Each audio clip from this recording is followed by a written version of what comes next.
అందరికి hi welcome to uncle kitchen zone 2024. నేను మీ అంజద్. ఈరోజు అయితే మీ ముందరికి గుంటూరు చికెన్ షేర్వాతో వచ్చేసానండి. టేస్ట్ అయితే చాలా బాగుంటుంది. చేయడం కూడా చాలా ఈజీగా చాలా సింపుల్గా చేసుకోవచ్చు ఇంట్లోనే మసాలాతోనే. టేస్ట్ అయితే అద్దరిపోతుందండి. ఇది దేంట్లోకైనా మంచి కాంబినేషన్ ఇది.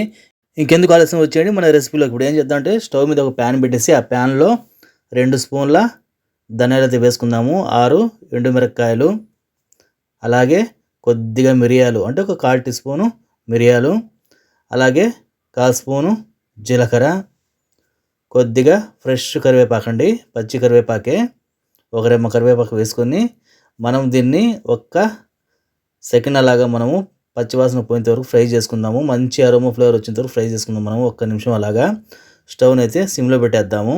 మనకు కొద్దిగా మంచి స్మెల్ వచ్చి కలర్ మారేంత వరకు ఫ్రై చేసుకుని దీన్ని పక్కన ఒక ప్లేట్లో తీసి పెట్టేద్దాం చల్లడానికి. ఇప్పుడు అదే ప్యాన్లో ఏం చేద్దామంటే పచ్చి కొబ్బరి అండి. నేను కొబ్బరి అయితే ఒక చిన్న టెంకాయలో సగభాగం అయితే తీసుకున్నాను. దాన్ని ఏం చేద్దామంటే సన్నగా తురుముకుందాం. మనము తురుముకున్న తర్వాత స్టవ్ మీద ఒక 2 నిమిషాలు స్టవ్ని సిమ్లో పెట్టేసి ప్యాన్లో మనము ఈ పచ్చి కొబ్బరి తురుముని ఫ్రై చేసుకుందాం. దీంట్లో కూడా పచ్చివాసన పోయి కొద్దిగా మనకు కలర్ మారేంత వరకు.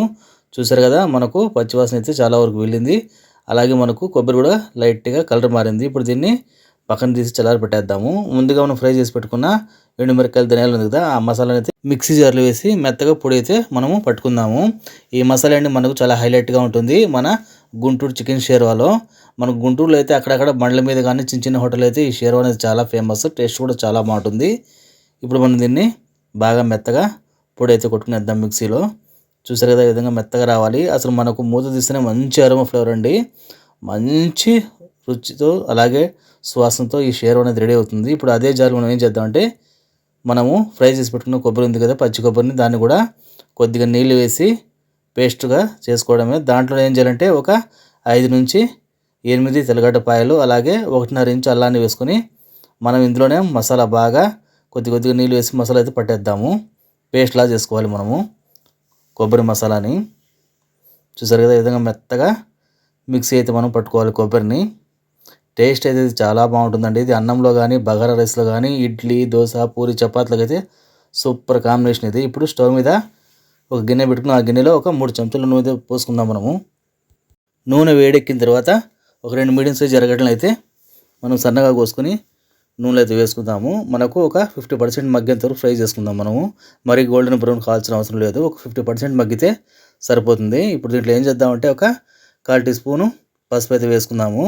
పసుపు వేసిన తర్వాత మన ఎర్రట్లకంతా పసుపు పట్టేలాగా బాగా కలుపుకుందాము. స్టవ్ అయితే నేను మీడియం ఫ్లేమ్లో పెట్టానండి.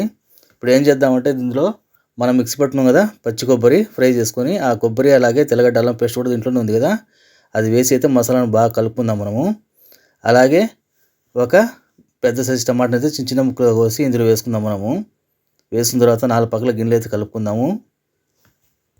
ఈ గుంటూరు చికెన్ షేర్వా చేయడం చాలా ఈజీ ఉంది. చూసారు కదా, సింపుల్ మసాలాతో చేసుకోవచ్చు. ఇప్పుడు దీంట్లో రుచి తగ్గ ఉప్పు అయితే వేసుకునేద్దాము.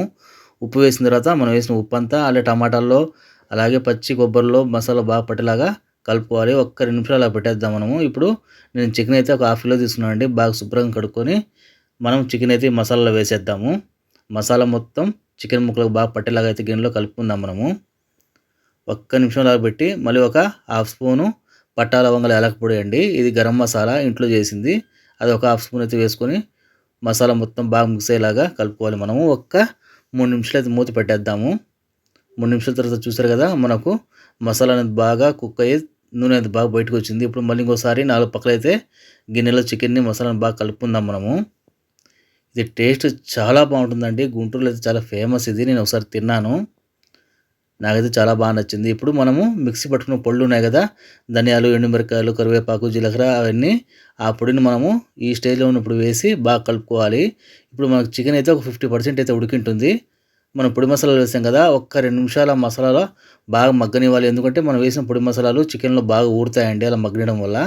స్టవ్ అయితే నేను సిమ్లో పెట్టేశాను ఒక 2 నిమిషాలు. ఇప్పుడు ఇందులో ఏం చేద్దామంటే మనము పచ్చి కొబ్బరి మిక్సీ పట్టుకున్నాం కదా, ఆ జార్లో మసాలా ఉంటుంది కాబట్టి దాంట్లో ఒక మీడియం సైజు గ్లాస్ అయితే నీళ్ళు అయితే పోసుకున్నాండి. ఆ వాటర్ని అయితే మసాలా నీళ్ళను మనం చికెన్ అయితే పోసుకుందాము. మనకు గ్రేవీ ఎంత థిక్‌నెస్ కావాలో అది చూసి వేసుకోవాలండి. నేనైతే మనకు మీడియం సైజ్ గ్రేవీ కావాలి కాబట్టి నేను ఒక మీడియం సైజ్ గ్లాస్ అయితే వేసుకున్నాను. మనకు పల్చగా కావాలంటే ఇంకో పెద్ద గ్లాస్‌తో వేసుకోవచ్చు. ఇప్పుడు దీన్ని ఒక 2 నిమిషాలు మూత పెట్టేసి స్టవ్‌ని అయితే హై ఫ్లేమ్‌లో పెట్టాను. మూత తీసిన తర్వాత 2 నిమిషాల తర్వాత చూసారు కదా! మన చికెన్ మసాలా అనేది బాగా కుతకుతలాడుతుంది కదా! ఈ గుంటూరు చికెన్ షేర్వా అనేది చాలా బాగుంటుందండి. నేను ఎందుకు ఇన్ని సార్లు చెప్తున్నానంటే నాకైతే బాగా నచ్చింది. ఒకసారి నేను చేసిన పద్ధతిలో చేసి చూడండి మీకు కూడా చాలా బాగా నచ్చుతుంది. ఇప్పుడు మనం స్టవ్‌నైతే మీడియంలో పెట్టేద్దాము. చికెన్ మనకు బాగా ఉడకాలంటే దీంట్లో ఉడికితేనే టేస్ట్ అనేది చాలా బాగా వస్తుంది. గ్రేవీ కూడా కొంచెం థిక్‌నెస్ రావాలి. ఇంకా మన గ్రేవీ అనేది కొంచెం పలచగానే ఉంది కదా! స్టవ్‌నైతే నేను మళ్ళీ ఒక 2 నిమిషాలు హై ఫ్లేమ్‌లో పెట్టాను. ఇప్పుడు స్టవ్‌ని సిమ్‌లో పెట్టేసి ఇంకోసారి కలుపుకుందామండి. మన చికెన్ అయితే రెడీ అయిపోయింది. షేర్వా కూడా కరెక్ట్‌గా ఉందండి థిక్‌నెస్. ఇంకెందుకు ఆలస్యం వచ్చేయండి. ఇప్పుడు దీన్ని సర్వ్ చేసుకుందాము. వేడి వేడిగా దోసలో గానీ, ఇడ్లీలో గానీ, బగారా రైస్‌లో గానీ, వైట్ రైస్‌లో గానీ, పరోటా గానీ, చపాతీ గానీ మంచి కాంబినేషన్ అండి ఈ గుంటూరు చికెన్ షేర్వా అనేది. టేస్ట్ అయితే చాలా బావుంటుంది. మనకు చేయడం కూడా చాలా ఈజీ కదా! ఇది మీకు చాలా బాగా నచ్చుతుంది. ట్రై చేయండి. చాలా సింపుల్‌గా ఇంట్లోనే మసాలాతో చేసుకోవచ్చు. Thank you. Subscribe me, like me, share me.